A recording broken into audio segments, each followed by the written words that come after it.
We're gathered together here, Dr. Frankl, on the 12th of February, 1977 at Pacific School of Religion, first of all to honor you, and then to make public the announcement of the Frankl Library and Memorabilia at the Graduate Theological Union.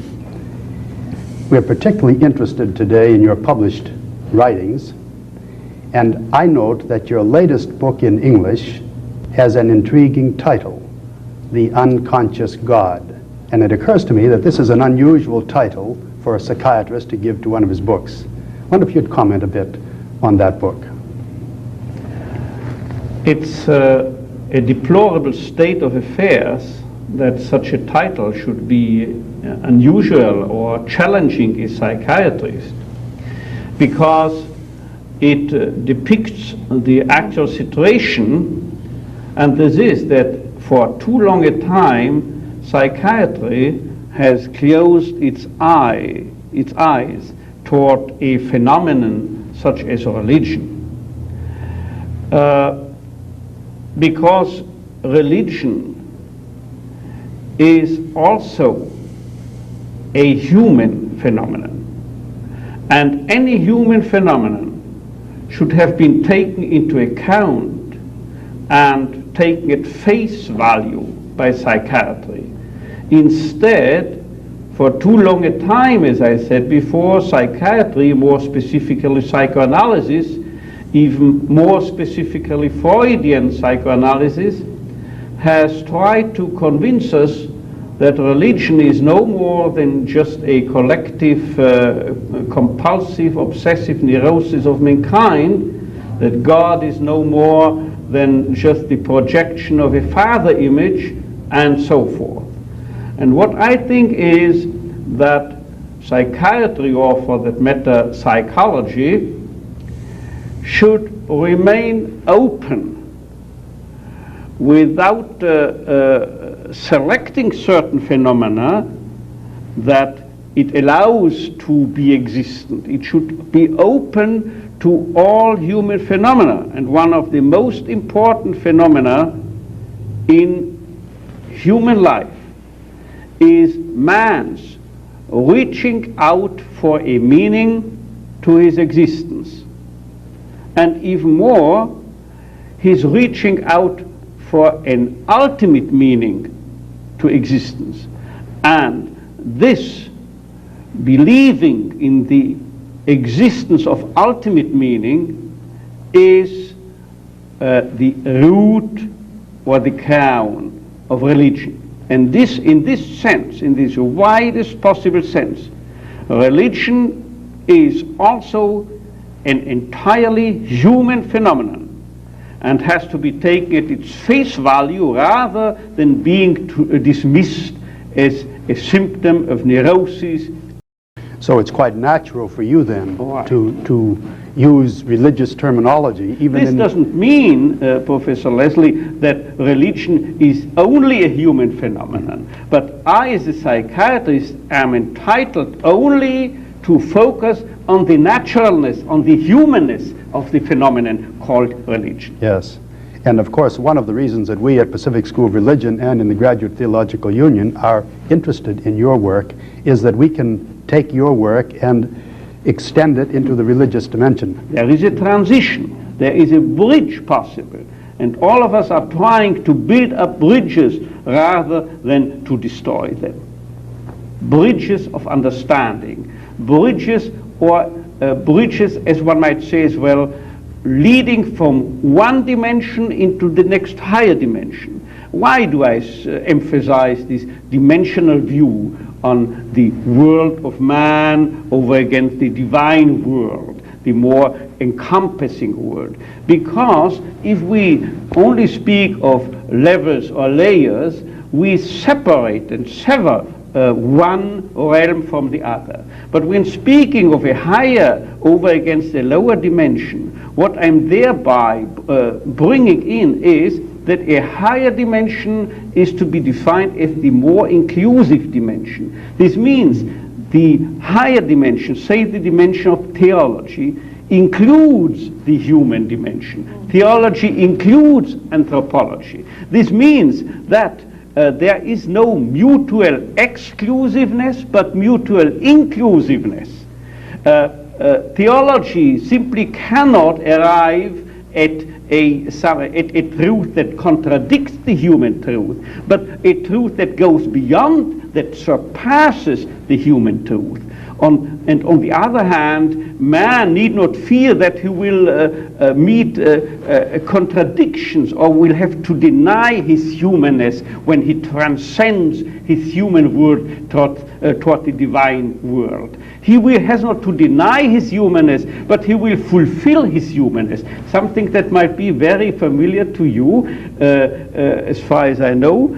Forgive my partial ignorance. There has been said that Jesus came to fulfill the law and not to deny it. Is that correct? Not to destroy it, exactly. Yeah. Yes. So there is some parallelism. Indeed, right? there is.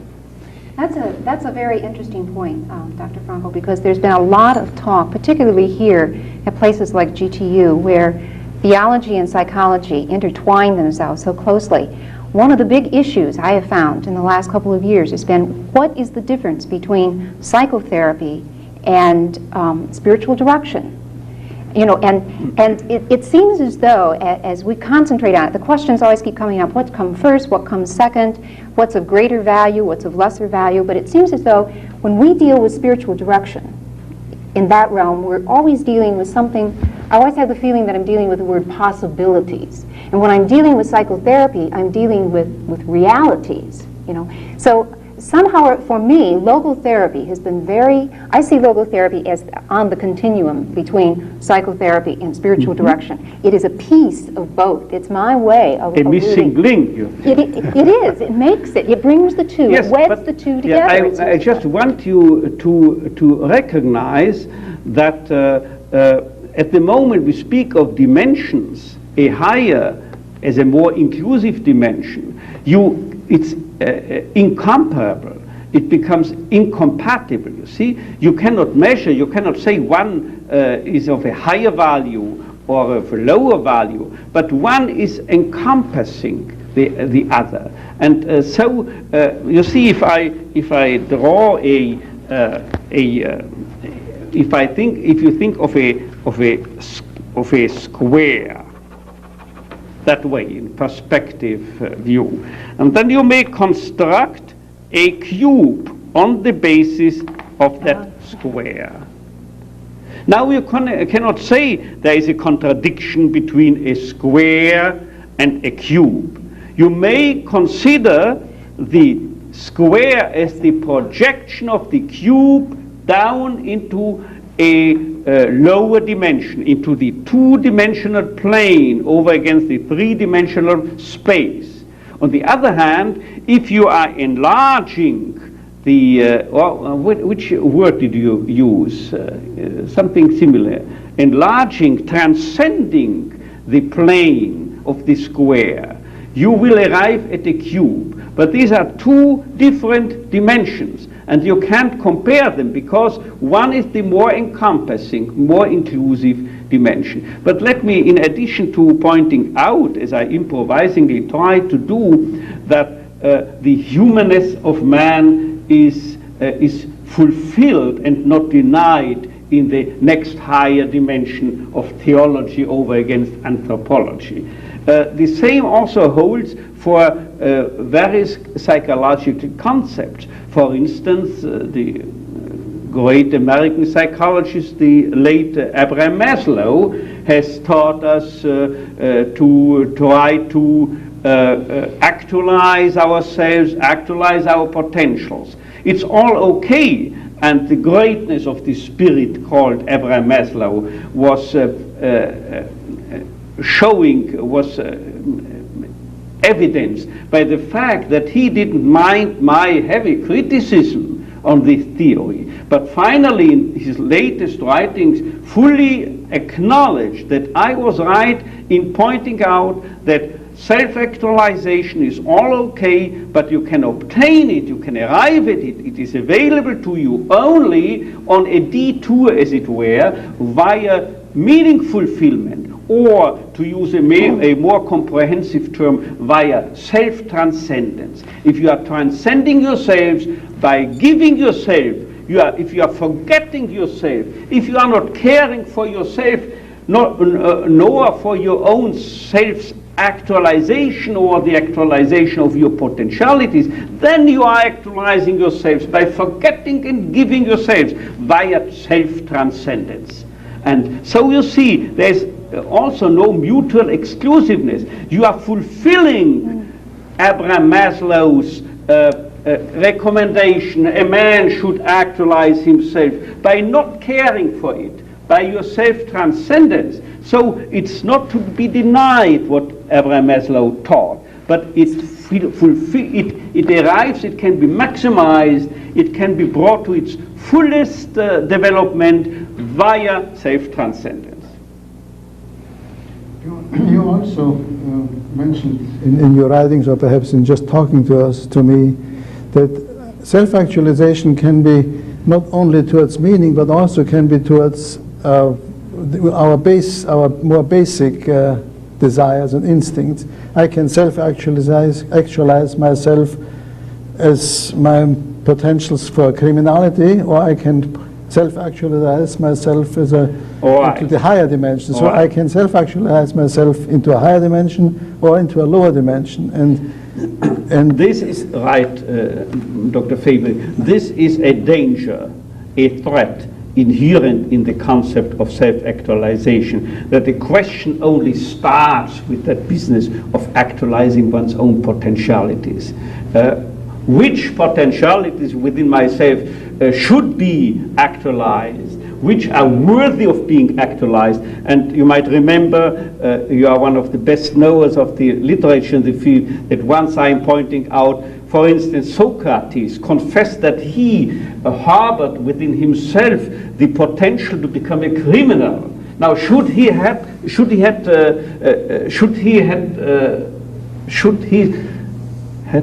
self-actualized himself? He would have, this self-actualization would have included becoming a criminal. You must be selective, not only vis-a-vis of the world and the possibilities the world offers you, life is offering you by each and every concrete life situation confronting you. You have also to become selective as to yourself. And so the business of the value, you cannot circumvent, is that the right expression? Yeah. Circumvent the value decision, the decision making. And that is why I prefer to start and to wind up with the concept of meaning. A situation confronting me has a meaning inherent and dormant. It is a call and a challenge addressed to me, and I have to respond. And this business of responding is one of the fundamental features characterizing human life, human existence. It's responsibleness, not in the sense, the moralistic sense of responsibilities I have to fulfill, but of deeply, profoundly being responsible by responding, or better to say, responding in a responsible way. And so I have to make a choice incessantly. What is demanded of me by a situation, or what is demanded of me in terms of which potentiality to actualize? I might be inclined to be lazy. I might be inclined to be a perfectionist. Now, which way to steer through Scylla and Charybdis? You see, between the extremes, incessantly you are confronted with the necessity to make choices. And this is by the, you see, you have rightly pointed out that there is a danger inherent in the concept of mere self-actualization, a danger in terms of becoming indiscriminate. Yes, and also in seizing upon any meaning. And one of the reasons that we're interested in this theological community in logotherapy is that we see that the search for meaning by itself is not enough, except as the search for meaning is brought within some world of values. But why, Professor Leslie? Because as long as you speak of a search for meaning in the typically, forgive me as a guest, but in the typically American style, and we in Europe have bought this style already, so we are to be blamed still more than you. We have come up with that style of subjectivism, and we have bought it. You know that I'm used to point out the difference between Europeans and Americans in the following way. The Americans are picking up the best from Europe and trying to transplant it to their own country, while the Europeans are picking up the worst from America and trying just to ape and mimic it. See? Yes. And so we are still more have to blame ourselves. But let me say this: typically in your literature, the typical subjectivistic slant conceives of meaning a priori, right from the beginning, in subjectivistic terms. What do I mean thereby? Meaning is something you attribute and ascribe to things or situations or whatsoever. And this ascribing meanings to something is done in a more or less arbitrary way. This is not the truth. True meaning cannot be given. It has to be found. And it has to be found by your conscience. Conscience is the organon, the tool, the means to arrive at meaning. And you have to listen carefully to your conscience, to the voice of your conscience. And then go on and obey your conscience. This is a hard business. This cannot be done arbitrarily. Whether or not conscience is a terminal or rather something behind which transcendence is standing and speaking. This is the problem I've outlined in The Unconscious God. Now, leave it out of our present discussion. Anyway, conscience is something you have to listen to and you have to obey. Horchen and gehorchen in German. Horchen means listening, and gehorchen means obeying. Listen and obey. By that, you see, Professor Leslie, by that I'm emphasizing the objective quality inherent in meanings, that they have to be sought for and found, hopefully, finally, rather than to be given more or less arbitrarily. And that's why I was stressing before the responding inherent in responsibleness. The situation is calling you. You have to listen what is meant by this call.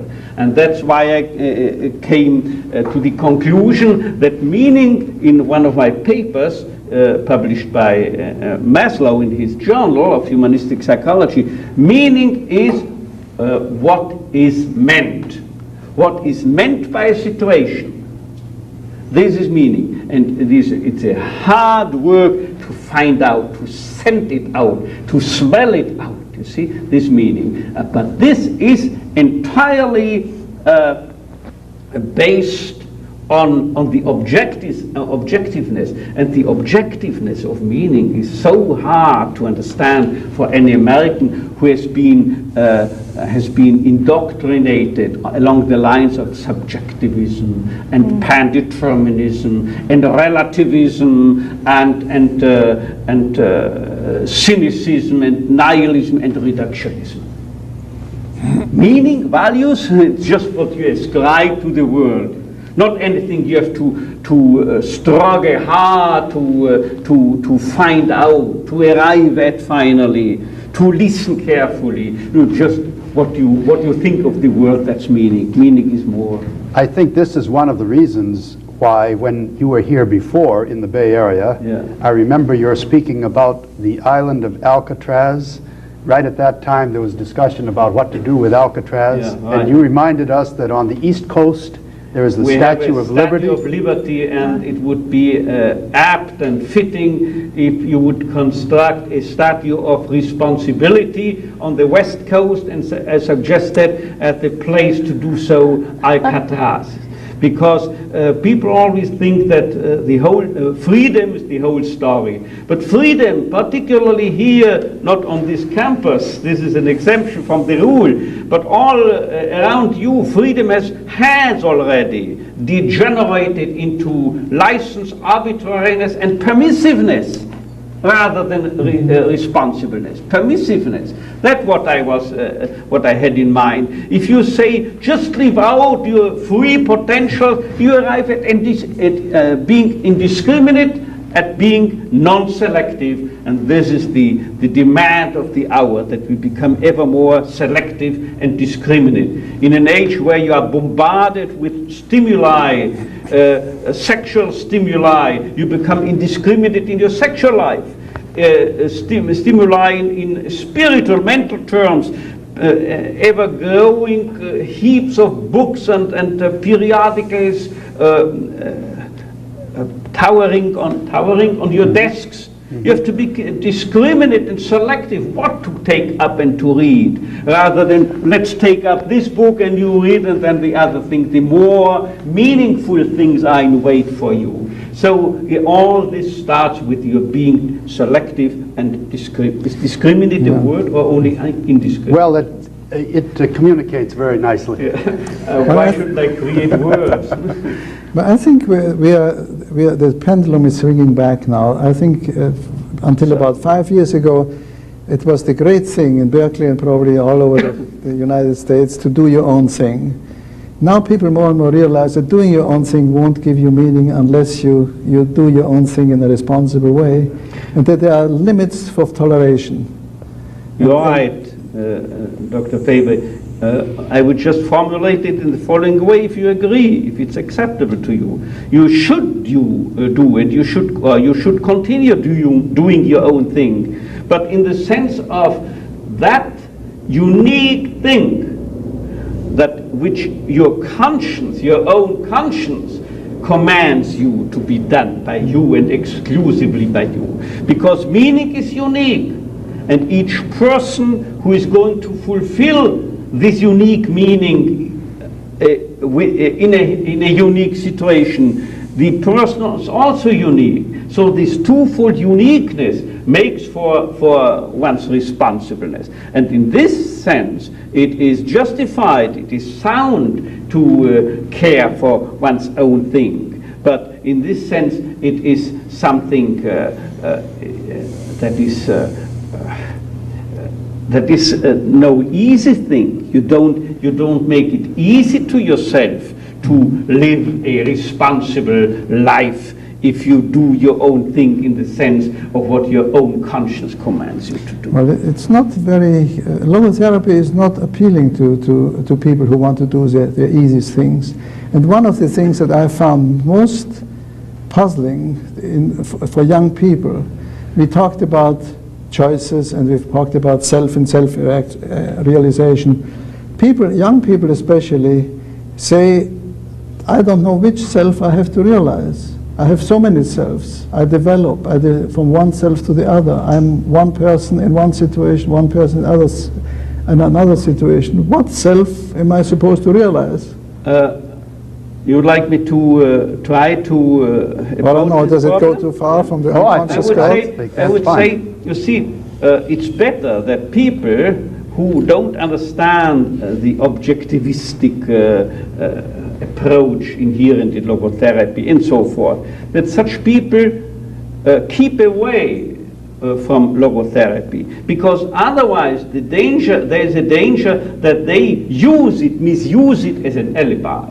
Logotherapy also teaches do your own thing. But on the other hand, we should try not to lose these people, not because of gaining more adherence of logotherapy, but to let logotherapy, let them benefit from logotherapy.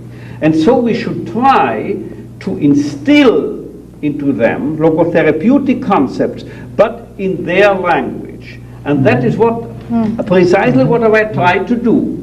Let them speak of do your own thing. Even now they should continue speaking of that. But we might teach them, we might have something to say in addition, in interpreting, yes, but what is your own thing? And if they say, I have no self, or my self is changing, which self should I actualize? Then tell them, the less you try to find yourself and to actualize yourself, the more you care for the meaning out there in the world, waiting to be fulfilled by you exclusively, the easier you will finally have actualized yourself. This is, I think, very important also. Marianne, your particular interest is in dance, and dance and logotherapy, or dance and the whole world of spiritual concerns. Certainly, being yourself or finding yourself at the deepest level is a part of your interest and concern. That's right. I have looked at logotherapy. I came to logotherapy before I really came into a study of movement. But now that I have been deeply involved into the study of the movement of the body, I'm beginning to find that logotherapy is a therapy of movement, because it takes one from the point of saying, what decisions shall I make? They grab at all kinds of things. I come at this from my own experience when I met a crisis of meaning in my own life. I kept looking for all kinds of answers. And I sought them out of therapists, I sought them out of books, I sought them out of friends. I sought frantically until I came to your book. And it was all summed up. You gave me the answer to finding meaning by telling me one thing. You said, do your duty, and you will find out what you are. And that meant accepting my responsibility. That was, and I agree with you, Dr. Fabry, that is not an easy thing. And I don't think that's why people are so ready to listen, to what logotherapy has to say, because it puts the responsibility back on them. But I see that as taking them, as moving them through the process. I look at logotherapy as a process. And it's the process of becoming human by accepting that responsibility. And to me, I see so much fluidity and movement. You have touched a point that is two points that are very important, as I deem. The first, it escaped my memory. I wanted to add it to Joe's remark, but now you came up with it yourself. But you use my words or my ideas, but really the man, the great spirit, who first came up with this idea in very well put words, was Goethe. Goethe said, how can I know who I am? Never by contemplation, by contemplating myself, observing myself, but only by action. And then he continued wisely, and what should I do? Do what is the duty, the demand of the hour. Not escape into a realm of abstract moral ideals, but do what you have to do right now. See? Don't take it easy, as you also were stressing. This is important. And the second thing, now I have to shift the responsibility for this great idea from my shoulders onto those of Goethe. But I have also to shift the glory of an achievement from my shoulders to those of Alfred Adler, the founder of individual psychology. But it came to my mind while you were speaking that also logotherapy is emphasizing that the mind's or the spirit's essence is in a certain sense movement. Moving toward a goal, moving toward a meaning, moving toward an aim. Now, Adler conceived of this goal-directedness in a different sense, in a sense, say, in a lower dimension. We logotherapists try to do it in the next higher dimension, in the dimension of the specific humanness of man.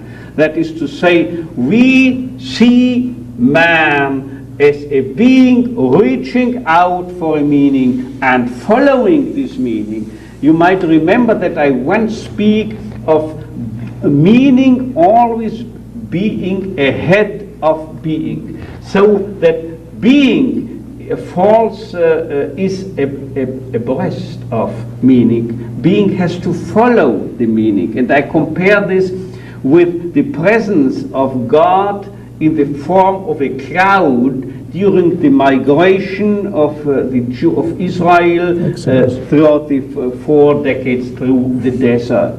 And then I say the cloud was ahead of Israel. Israel had to follow the cloud. And I asked the question, what would have happened if the cloud, if God's glory had dwelt in the midst of Israel? It would have, there would have been fog, everything would have been blurred, and Israel would have gone astray rather than being guided in the right dimension. So meaning must always be ahead of being, so that being can move toward meaning. And here you have this movement, this in depth, you see. Man is someone who has to move toward a meaning to fulfill. And I believe this dynamics, as I once called it, lower dynamics, are not only important, but something that might well speak to the spirit of a young lady who is focusing and working in the field of dance. But there's something else. For a man is a being who has to search for meaning, to fulfill a meaning, who has to set his work into the world by completing a task. But there is a possibility that we make ourselves our own work. And I believe this is the uniqueness of the art of dancing, that while the sculptor is working on a piece of stone, of marble, and creating a work, putting a work into the world, he will die, the work might remain. Or a painter is painting in an oil painting, or a writer is writing a book. What does a dancer do? He makes himself his own work. He becomes his own creation. His body, even his body, while all of us are working on ourselves by growing, trying to become what we have been meant to be, right? In this general sense, all of us do not, but always have to create ourselves. But a dancer is an artist who is even capable of making his body into his creation, artistic creation. Is this nonsense? No, it's not. Say it. Martha Graham has a beautiful quote. She says that in dance one reveals the interior landscape, and she said it's a constant process of becoming. Yeah. You know, and there is nothing that stands between the dancer and anyone else, because the dancer is so vulnerable. They place themselves there in front. Self and the world merge in dance. Yes, very. Dr. Frankl, one of the things that I think our students in this community would be interested is in hearing from you how your ideas have changed over the years. And does logotherapy look like the same kind of a system of thought today that it did when you first formulated it, even prior to the concentration camp experience? comes as this question comes as a surprise, of course. I've never been asked this question, at least not in this succinct form. But may I remind you of what I said before we came here. You spoke about how I'm looking, and I said why I'm looking like any man of 70, nearly 72. And then I said, I have nothing to object against my aging, really aging, as long as I feel justified in also claiming that to the extent to which I'm aging, I'm still also maturing. And you know, I asked Bob how I notice, how I can know whether or not I'm still maturing. That's a very simple thing. As long as I'm dissatisfied by a manuscript I've completed 2 weeks ago, 2 weeks later I'm dissatisfied and not rather than being content, I believe that I'm still maturing.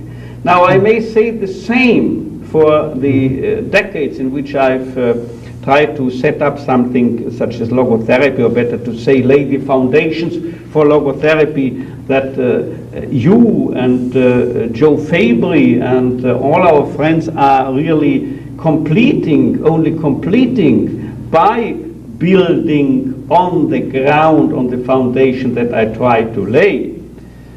Well, it's very hard to me to read my own books in the former editions of 30 years ago. Frankly speaking, I'm bothered by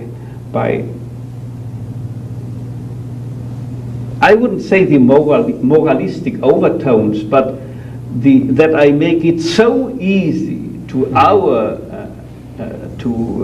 adversaries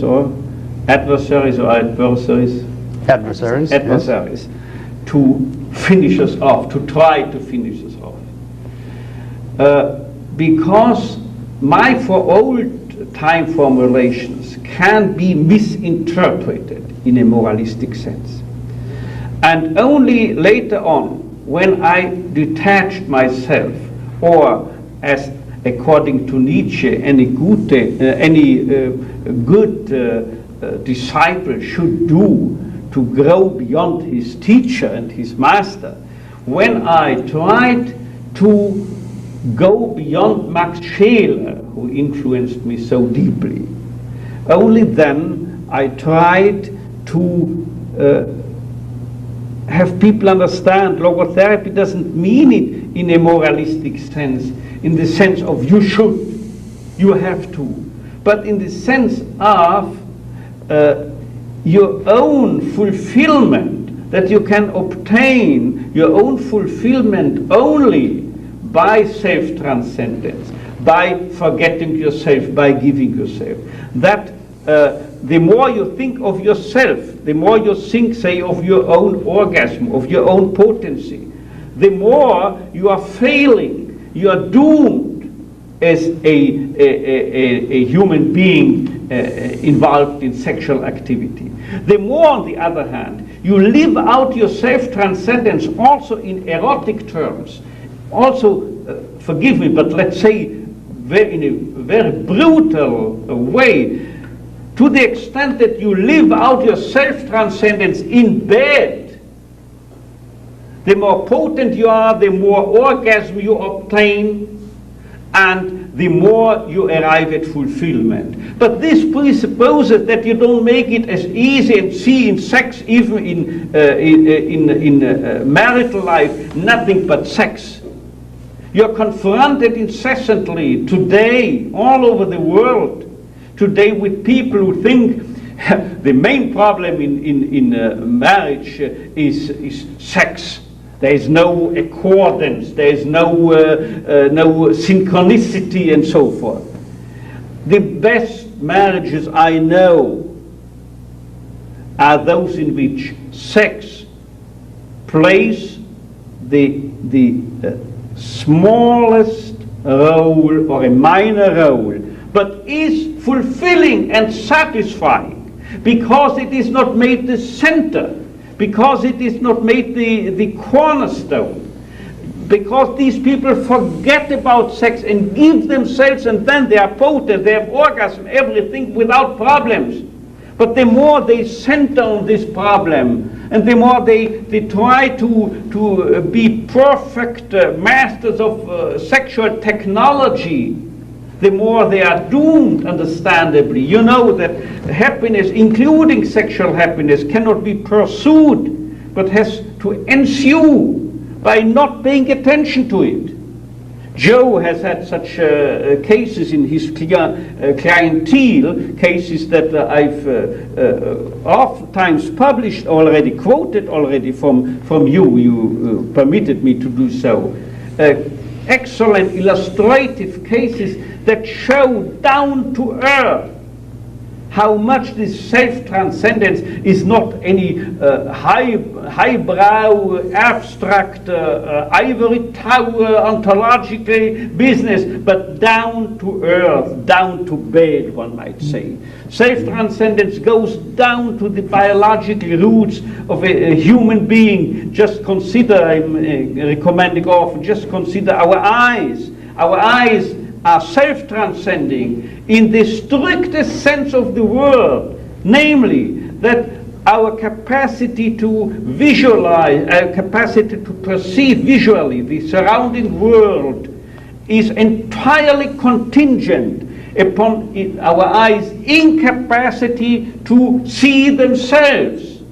Once my eye sees around this light here a halo of rainbow colors, I know as a physician that I'm suffering from a glaucoma. At the moment I see a cloud here, I know it might be that I'm suffering from a cataract. Then my eyes perceives its own cataract, its own glaucoma. But a healthy eye never sees anything of itself, except for if you look into a mirror. And it's the same. A healthy person, or more cautiously to formulate, the less you care for happiness, for self-actualization, and so forth, the more you give yourself and forget yourself, the more, I don't say more or less, but the more or to the same extent you are fully human and you become fully yourself. In the religious world, I think we would say this puts the first commandment first, that you start with the love of God. I wonder if I can add something to your question. Please. How logotherapy has changed over the year. And I want to remind you of something that you told me about a couple of years ago on a mountaintop, where always the good things come out. And there you said, what mountain? well, the Austrians, of course. Don't say anything against the Yosemite. I've been the first student of the first rock climbing school in Yosemite Valley. Well, I don't know what insights you have in Yosemite, but I know what insights you have in the Austrian Alps. And you said something to me that I remember all through the years, and I don't think I've ever seen it in print. And you said, what I found intuitively 40 years ago, as a very young student and medical doctor, now 40 years later has been established through scientific research by scientific polls. So maybe the change, one of the changes would be that logotherapy started out with an intuitive insight, which over the year has been confirmed by statistics and by scientific research. Joe, I was not even a medical student when the real basis of logotherapy, the basic ideas, have come to my mind.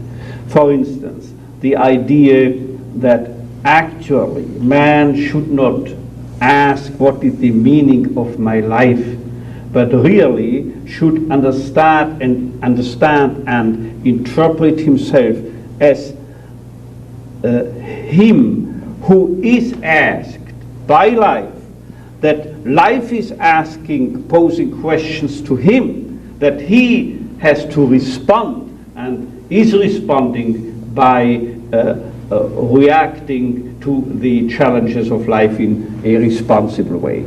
This idea I've even uttered the first time at the age of 15 years when I was invited in a Volkshochschule extension course in a workshop on philosophy to read a paper. With 15 years I read a paper on the meaning of life, and this was this Copernican revolution, you see, was the main idea at that time. Also the idea that meaning can be found in life principally on three avenues: by doing a deed or creating a work, by experiencing something or lovingly encountering someone, but if need be, by finding a meaning in suffering by the very attitude we adopt toward it, by courageously going through, shouldering our suffering, and so forth.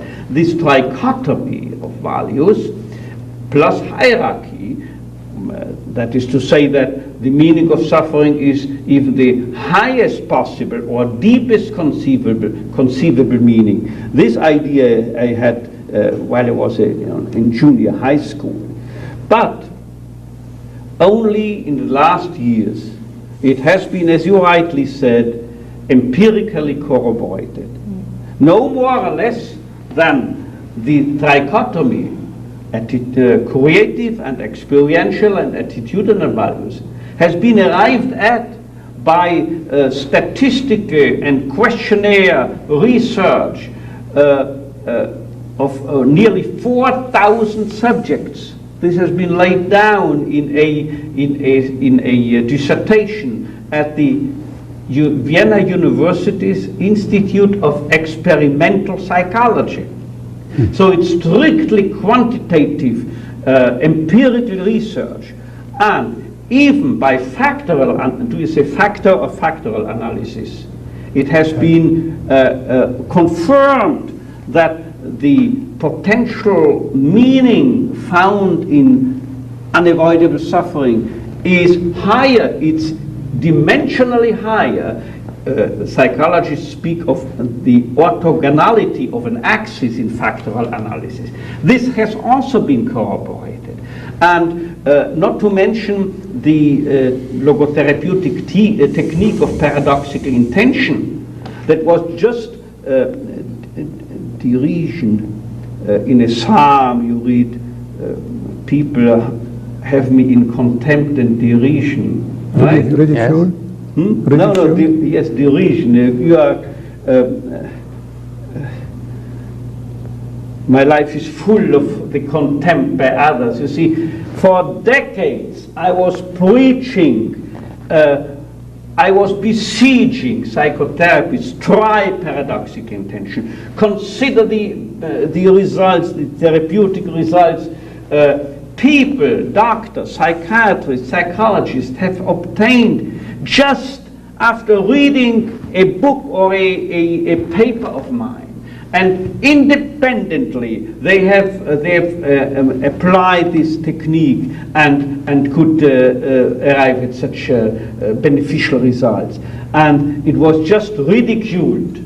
The paradoxical intention technique, which teaches patients to ridicule, if you wish to put it that way, their symptoms, their neurosis, has been ridiculed itself by psychiatrists. And now, during the last years, the most outstanding, the most advanced, the most pioneering people, authors in the field of die-hard, experimentally oriented behavior modification techniques. Isaac Marx, the internationally most prominent man in the field of phobias and their treatment by behavior therapy. Hand, Lamontagne, Lazarus, the famous behaviorist, Volpe himself. All these people now recognize this technique within logotherapy is in the best sense good behavior therapy. But they give it different names. Not always. They came up most of them independently, with their new techniques that mirror just and reflect one aspect of paradoxical intention. But what makes it justified in coming up with such more technical problems? The fact that when speaking of self-transcendence, I should not let you forget the fact that there is the second great human phenomenon, which is man's capacity to detach himself from himself, and this is lived out most beautifully, not only in a heroic way, but also in an ironic way, by humor. Humor is most human, and humor is used and implemented and included in this technique of paradoxical intention, something no other behavior technique has ever ventured. And now the most progressive therapists, they found out that not only humor is an important coping mechanism, as they call it, but they found out also in Montreal, for instance, die-hard behaviorists by experimentation, that the results are in fact superior to all other therapeutic effects obtained by other techniques, for instance in obsessive compulsive neurosis. So this is a great solace to me. Non omnis confunda. It was not in vain, and I take the contempt of 30 years if I now as an old man can see that the harvest is what? Cropping? Ripe. Pardon? Ripe. Riping? Ripe for ripe. the harvest. You see, as it is said in Job, you go to your grave as the shock of corn comes in its season. You've been very gracious, Dr. Frankl, in sharing so freely and fully with us this afternoon, and we appreciate it very much. Appreciate having you with us too, Joe Fabry and Marianne Finch. Thanks all of you for being here. I have to thank all of you.